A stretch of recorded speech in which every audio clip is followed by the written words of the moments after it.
Madam Speaker, if you look at the wording of this motion, the action that is required by the Senate is in two steps. The first one, of course, is the focus on the increase of the fuel prices, which have gone up inordinately high.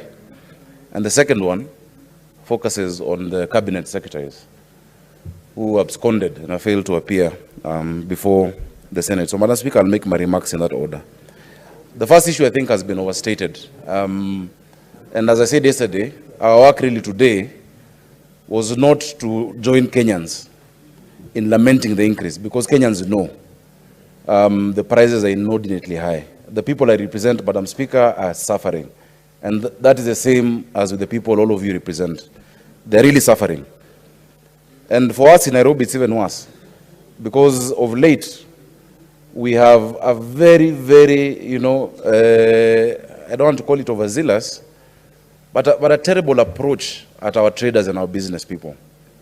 You find that now that KRA is collecting taxes in Nairobi, a normal trader, Madam Speaker, what they're going through, the women I talk to, the mamambogas, some of them being bungled into those city council vehicles because of not being able to pay 50 shillings. It's as if, again, and I've said this before, it's as if there is a war with the people. Yesterday, when we were talking about the disaster bill, I told you about how businesses are being closed because people have not paid for a fire license for 4,500 shillings. Yet when you pay for it, all you're given is a document, not even the fire extinguisher, as if that certificate would help you prevent a fire, So there's a terrible approach towards this collection of levies and taxes to our people. It's as if, Madam Speaker, there is a target that is not being met elsewhere. This fuel is at the highest level historically. And I think what Kenyans expect from us is solutions. We must provide solutions and leadership. And I think, and I believe, that the Senate should be a bit creative in how we address this issue.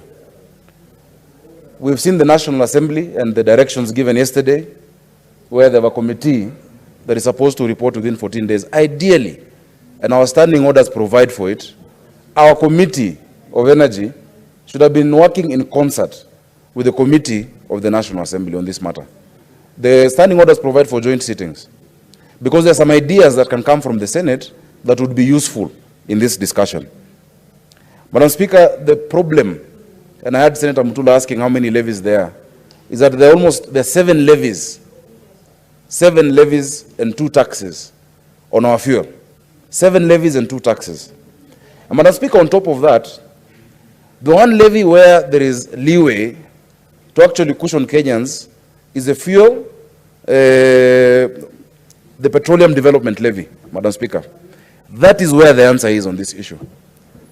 Between July 2020 and July 2021, 14.6 billion shillings has been collected.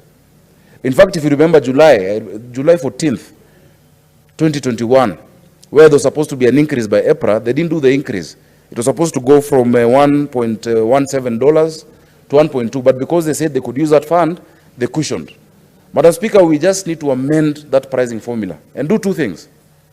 One, there needs to be a thorough audit of that petroleum development levy. There is money that is not accounted for, because by now they should be able to come and tell our committee how much has been collected since its introduction. Remember, it was 40 cents, and now it is 5 shillings, 40 cents. In that period, I suspect close to 50 billion or 40 billion has been collected. That is the amount of money that would cushion. And we just add something simple in the formula. We've dealt with formulas in this house. We are known for that.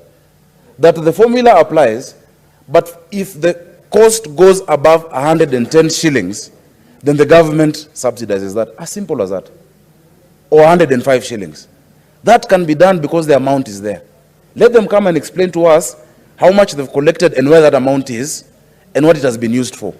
I shudder at the thought that that difference, Madam Speaker, is probably being used for other things.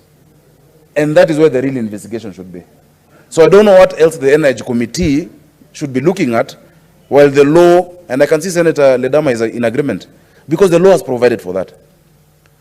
Yes, it is us, it is the National Assembly that passed all those taxes, but even if you remove the component of the tax, that 5.4 shillings a litre by now should be able to cushion. And we just add one rider on that formula, that if and only if the total cost does not go above 105. So no matter whatever happens, no matter how the crude changes, if it goes above 105, then that levy cushions Kenyans. Fuel will never go above 105 or 110. That's the solution you should have. The second issue, because I've seen time has gone, and I wanted to speak more on that, is the issue of censure. Madam Speaker, it is disappointing. It is disappointing. And I wish this motion, when you brought it to Senator Orengo, some of us on this side were willing to second, so it didn't look like it's a minority motion. Madam Speaker, Cabinet Secretaries must realize that when you come to this House, you're not coming to listen to Ledama and his issues. It's the people of Narok. It's the people of Siaya. It's the people of Kenya, Madam Speaker. And I'm disappointed because as chairs of committees, we've had interactions and we sat down with this National Government Coordinating Committee. We agreed with them that, okay, maybe you're being called for various different reasons. We can coordinate, but you must come. We'll give you adequate notice and we conduct our oversight. But Madam Speaker, these days, it is as if you're asking them for a favor to come.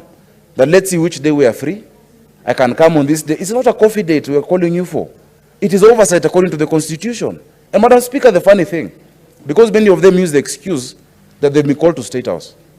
Before I came to this House, I worked in the National Treasury with the President. And I remember any time he'd been called to Parliament, even if he's in State House, his boss, President Mwai Kibaki, would tell him, first attend to Parliament, then come back here. Because that is the priority. Madam Speaker, that is what these CSs should be doing. And that is what they should know, because they're answering to us. There is disdain. It's a contempt of Parliament. There is disdain towards this House. And I don't know why that, I don't know whether it is being encouraged from where they sit, but we must put our foot down. Madam Speaker, today I was having a very serious issue that all of you are concerned about, the issue of councillors. And on that issue, in fact, I asked these CSs, you know, some of us have a hard time trying to defend you because when government, you know, we're in the government party, but we cannot do it anymore. Finally, CS Chelugui showed up, CS Wamalwa showed up, but CS Atani was not able to show up again. So we've issued summons. I've issued summons to the CS Treasury. He must appear in a week. If not, then those provisions in the Parliamentary Powers and Privileges Act then shall apply, because they must understand we're not calling them because we're idle. We're not calling them because we have our own issues we want to address. It is on behalf of the Kenyans, the people of Kenya, who their sovereign power is exercised through us, Madam Speaker. Madam Speaker, if it is not in your docket, you come to Parliament and you say, on this matter, it is not my docket, but kindly this is the lead agency on that issue. But you don't just decide to ignore and not show up when you've been invited to the Senate. I think that is completely wrong and they must be reprimanded. Madam Speaker, this behavior is not by all the CSs. I must say that. Because in as much as we're mentioning the two, in my committee, and those who've been members of my committee, I think we've had, just allow me just 1 minute to finish that sentence. We've had a good time with a number of the CSs. Some of them always honor. CS Amina Mohamed, CS Joe Musheru, CS Chelugui, CS Wamalwa, they always come. And even the CASs who are performing well, from Tutu to Gashuhie to Obure, have been members of Parliament. Those ones we must commend at the same time as we reprimand and express our disaffection and disappointment at the behavior of this two. Madam Speaker, I support this.